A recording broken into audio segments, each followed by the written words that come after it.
Bienvenue au fort de Mont-Dauphin dans les Hautes-Alpes. Dans cette magnifique cité imaginée par Vauban, nous allons avec maître Hervé Passe parler de patrimoine et de résidence secondaire. Vous êtes bien dans un nouvel épisode de Passer à l'acte le mag. Suivez-moi, on est parti.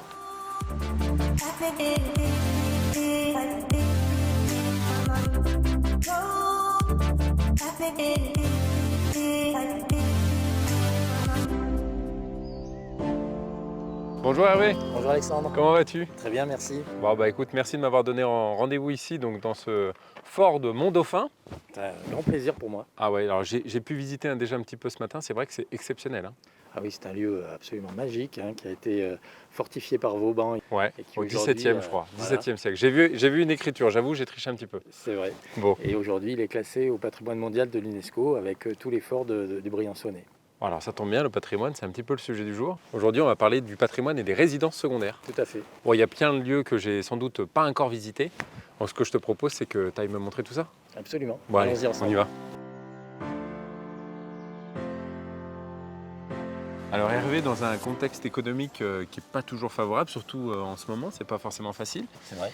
Mais il y a quand même des Français qui ont recours à la résidence secondaire. Qu'est-ce qui explique ce choix selon toi? Alors ces dernières années, on a vu que la résidence secondaire avait le vent en poupe, notamment après la sortie des différents confinements. Les Français ont retrouvé l'attrait de la vie en extérieur des villes et le développement du télétravail s'est aussi beaucoup développé à cause de ça, avec une accélération importante. On a vu des familles qui pouvaient carrément venir s'installer dans des résidences secondaires, faire du télétravail et revenir sur leur lieu principal, j'allais dire, uniquement 2 ou 3 jours par semaine. Oui, finalement, c'est presque la résidence secondaire qui est devenue la résidence principale. Exactement. Tu as des exemples précis ici dans cette région On a vu récemment des familles de Marseille, par exemple, qui venaient scolariser leurs enfants ici. Et les parents alternaient pour aller travailler 2 ou 3 jours chacun sur leur lieu d'origine. Ok.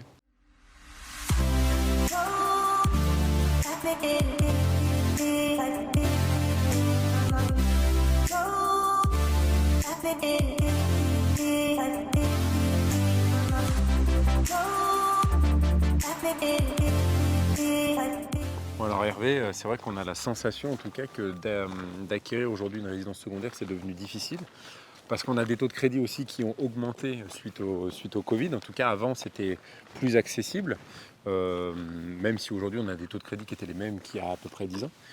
Est-ce qu'aujourd'hui on peut se dire véritablement que l'accès à une résidence secondaire c'est réservé qu'aux riches? Ah, pas du tout, je ne dirais pas ça comme ça parce que en réalité des résidences secondaires on en a pour toutes les bourses.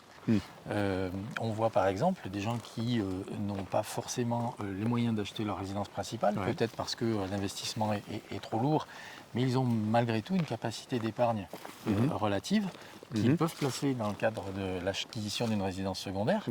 Eh bien, ça leur permet de capitaliser et d'avoir un bien qu'ils pourront par la suite éventuellement transmettre ou même revendre, ce qui leur fera un capital pour réinvestir dans une prochaine résidence principale. Oui, après, ça peut aussi leur permettre d'avoir un complément de revenu à la retraite, etc. Donc ça, c'est exactement, aussi, parce que c'est aussi un appartement ou une maison qui pourront, si on est dans une zone qui s'y prête, être loués et produire un complément de revenu. Tout à fait.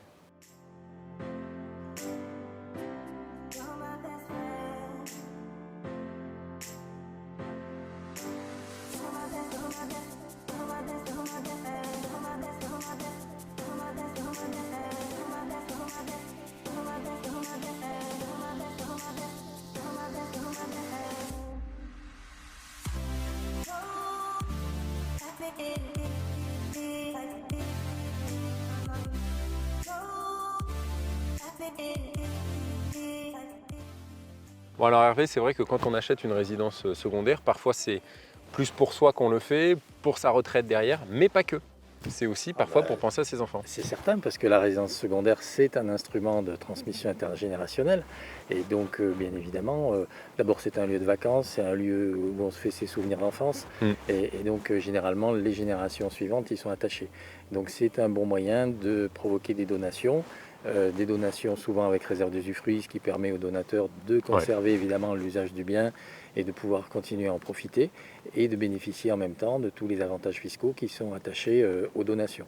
Eh bien écoute, merci beaucoup Hervé. Merci Je à te toi. remercie, on a passé un très très bon moment dans ce cadre fabuleux.